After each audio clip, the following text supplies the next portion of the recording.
So Caleb Farley from Virginia Tech must be awfully good if you have him as your best one. He's a star. I don't know if I've ever really evaluated a corner like this. Wow. Like, now you want to talk about corners that should be drafted in the top 3? Yeah. Caleb Farley is worthy of being drafted in the top 3. And didn't even play last year. Didn't play. I know. That stinks. That might be the only negative we talk about.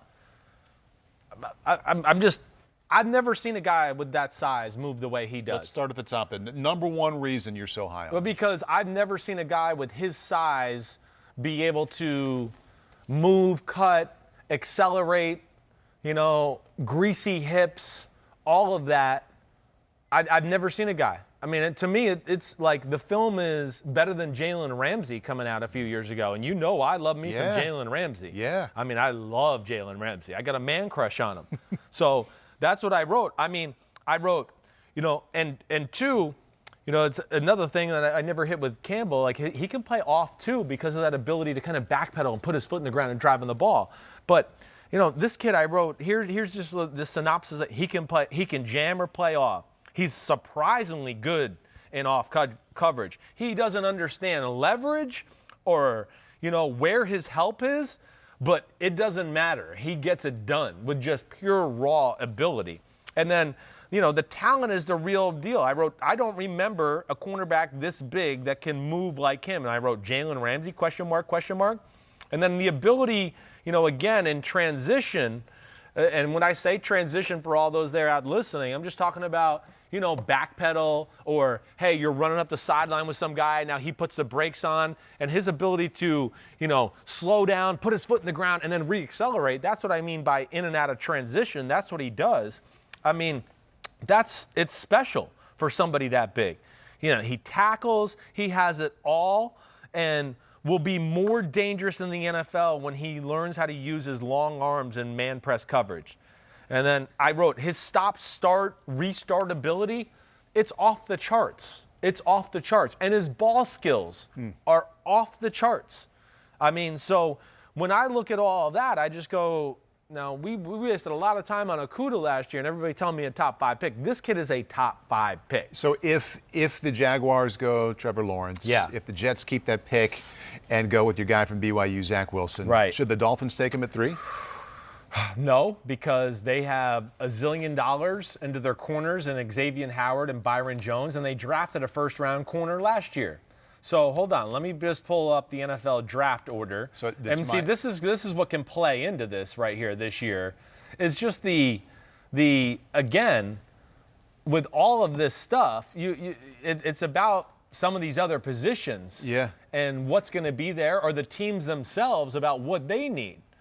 So the Jets have a real need at corner. They have a real need at corner. They could live with Sam Darnold. They could live with Sam Darnold, and if they wanted to take Caleb Farley at number 2, I would have no problem with that. I think a lot of people in this building might have a problem with that. Yeah, they would. You're right. And then, if I'm saying no, Jets, take Zach Wilson, okay?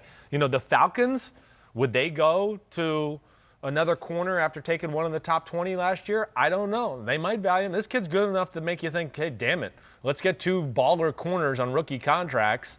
And now we can do a lot of different stuff on the defensive side of the ball. If he's there at 4. And Bengals, Eagles, Panthers all need those guys. Yeah. And that's where I start to go into the corner conversation, and along with your Cowboys to go along with it too. If he's there at 4 for Atlanta and they decide that they're not going quarterback there, would you like to see him be paired up with Terrell? I think there's some real value to that. I do. To have, You have 2 of those guys? It's pretty nice. You look at a lot of the good defenses, though, they do got 2. Yeah. There is something there. I mean, we just talked about Baltimore. They got 2 of those guys. The Patriots have 2 of those guys. There's a few others that I'm going to blank out of here right now as far as the pressure is concerned. But, no, I mean, I wouldn't be opposed to that at all. I really wouldn't. Let's back up to the actual skills you saw on tape. So Tyson Campbell, you complimented him for being able to match up with Devontae Smith and also to do well against the Florida tight end Kyle Pitts. Yeah. Did you see Farley going big receiver, slot receiver, physical tight end? He's on the outside mostly, but Virginia Tech is cool, and a little bit like with Tyson Campbell too, where it's like, they'll play man, and then they'll go, wait, we're going to do something different over here. You're good. You got him, and now we're going to do something else. Or they just played a ton of man-to-man. So I didn't get to see him in the slot a lot. There was a few different times, and he kind of played off and, kind of played it that way. There's a clip against Miami where he's playing off. The guy runs like he's playing off. And, again, the technique is not always there, so he's just kind of like basketball defensive position, and the guy runs inside, and he goes a little, and then he comes back on the outside on a post corner, and he gets beat. But, again, it's not something I looked at to go like, oh, man, that's trouble there. This is another guy where what's scary is how freaky good he is, and I think he's still really raw.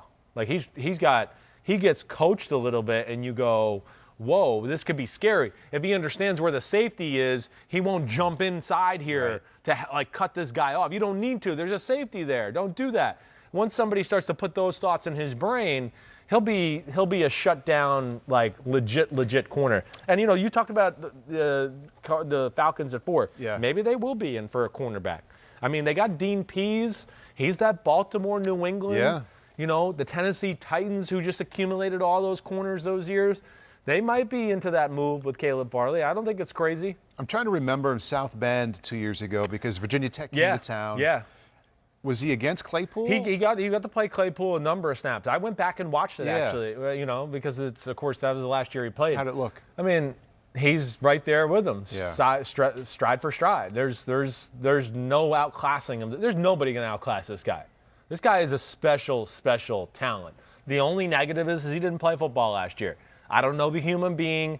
I hope he worked and did all of those things. But, again, like I said, I've never seen somebody 6'2", 207 who could be that good in hips, can plant his foot in the ground and accelerate, and then can just can fly. Yeah. Sorry, for lack of a better phrase. He can fly. He can close ground, or he can get on top of the receiver and just be like, how many rockets? He's got 3. There's 3 up his ass. Yeah. I think with him, Tyson Campbell, Wilson, Robinson, excuse me, the UCF guy. Correct, which you had at number, or who you had at number 4. Yeah. 4. They have 3 rockets up their ass. They have 3 rockets up. Now, I think Caleb Farley and Tyson Campbell, it might be a hair more than Robinson, but still, they have a little bit of a different top-end speed to me than Surtain, Adebo, and Marco Wilson, who we started with. Hi, I'm Mike Tirico, and thanks for watching. Make sure to hit subscribe for the latest news and highlights from NBC Sports.